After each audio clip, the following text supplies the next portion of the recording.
তো তোর বাচ্চা কি করে এলো? হ্যাঁ, নাহলে এই ডাংটা দেখেছিস তো পিঠে চালাম চুড়ি। আরে তুমি আমাকে ভুল বুঝছো। আমার ঘোড়ার ডিম বুঝছো? আমার বন্ধু বান্ধব সবাই বলছে তুই 3 মাসে বিয়ে করে তো 3 মাসে বাচ্চা কি করে হইলো? হ্যাঁ, তোর বইয়ের অন্য কোথাও লাইন আছে নিশ্চয়ই, নাহলে 3 মাসে বাচ্চা হয় না, বাচ্চা হয় 9 মাসে। তুই তাড়াতাড়ি বল কিন্তু বল দিচ্ছি, নাহলে এই ডাংটা দেখেছিস তো একবারে তোর পিঠের চামড়া তুলে কিন্তু বলতেছি বলিতে 3 মাসে বাচ্চা কি করে হইলো আমাকে। আচ্ছা ঠিক আছে আমি বলছি, শোনো ভালো করে শোনো। হ্যাঁ বল বল বল। আমি তোমার সঙ্গে বিয়ে করেছি ক মাস হয়েছে? কেন 3 মাস? আর তুমি আমাকে বিয়ে করেছো ক মাস হয়েছে? কেন 3 মাস? আর আমাদের বাচ্চা ক মাসে হয়েছে? কেন 3 মাস? তাহলে এবার হিসাব করো ক মাস হলো। তুই আমাকে বিয়ে করেছিস 3 মাস, আমি তোকে বিয়ে করেছি 3 মাস, বাচ্চা হয়েছে 3 মাস। আরে আরে 9 মাস হয়েছে তো।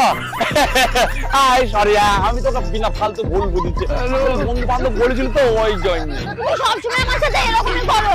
আরে কেপি করবো না রে, আমি ভুল বুঝছিলাম তো।